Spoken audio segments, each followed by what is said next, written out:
బండి సంజయ్ గారు కేటీఆర్ గారి మీద ఇష్టం వచ్చినట్టు మాట్లాడిండు.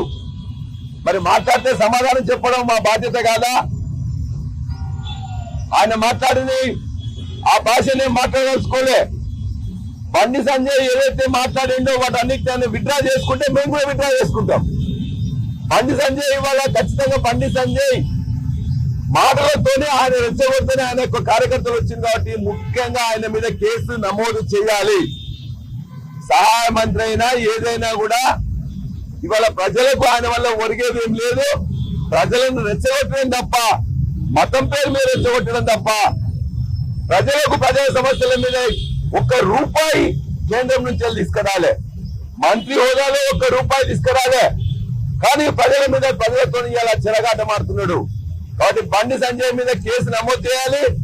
మా కౌశిక్ రెడ్డి గారికి అర్జెంట్ గా సెక్యూరిటీ పెంచాలి. మా ఆఫీసు మీద దాడి చేసిన వాళ్ళందరి మీద కూడా కేసులు పెట్టాలి.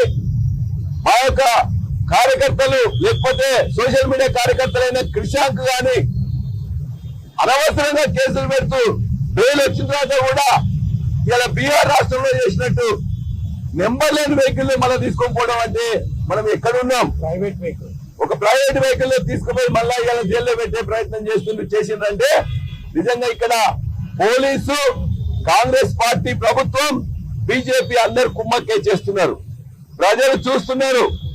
ఖచ్చితంగా ఇదే బండి సంజయ్ 3 సార్లు ఎమ్మెల్యేగా పోటీ చేస్తే కూడా చిత్తుగా ఓడించింది కరీంనగర్ ప్రజలు. ఎంపీగా మోడీ గారి ప్రభావంతో గెలిస్తే గెలవచ్చు. కానీ నీ యొక్క ప్రవర్తన చూస్తే ఇప్పటిదాకా కూడా నేను ఎమ్మెల్యేగా అనుకోలే.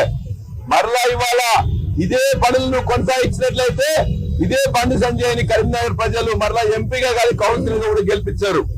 కాబట్టి ఖచ్చితంగా నేరాన్ని ఉసిగొల్పిన నేరాన్ని చేసిన బండి సంజయ్ మీద తప్పనిసరిగా కేసు పెట్టాలి. అందరినీ కూడా దోషులు ఎవరైతున్నారో వాళ్ళకి శిక్ష పట్టినట్టు కేసులు పెట్టాలని చెప్పేసి మా మీద అన్యాయంగా పెడుతున్న కేసులన్నింటినీ కూడా మీరు పునరాలోచించుకోమని చెప్పి డీజీ గారికి చెప్పినాం. డీజీ గారు, మీరు మాకు సహాయం చేయాల్సిన అవసరం లేదు. మీరు మా పక్కన ఉండాల్సిన అవసరం లేదు. ఇవాళ చట్టపరంగా ఏ విధంగా ఉన్నాయో ఆ సెక్షన్లు ఖచ్చితంగా మా మీద ఏది పెడుతున్నారో వాళ్ళ మీద అదే పెట్టండి. అన్యాయంగా చేస్తే మాత్రం మా నాయకులు, కార్యకర్తలు, ప్రజలందరూ కూడా ఏకమై ఖచ్చితంగా దానికి దాడులకు ప్రతిదాడులు చేసే సత్తా ఉన్నది. కాకపోతే తెలంగాణ సాధించిన కేసీఆర్ గారి ఆదేశం మేరకు వారు అనుసరించే గాంధీ మార్గంలో మేము ఖచ్చితంగా నడుస్తాం. ప్రజలకు మీ యొక్క చర్యలను ఎండగడతాం. ఇటువంటి మాత్రం పునరావృతం అయితే ఖచ్చితంగా బీజేపీ నాయకులు హెచ్చరిస్తున్నాం, కాంగ్రెస్ ప్రభుత్వాన్ని హెచ్చరిస్తున్నాం, బీజేపీ గారిని కోరుతున్నాం. ఖచ్చితంగా వారి మీద చర్యలు తీసుకోండి. మా యొక్క నాయకులకు రక్షణ ఇవ్వమని చెప్పేసి మేము కోరుతున్నాం.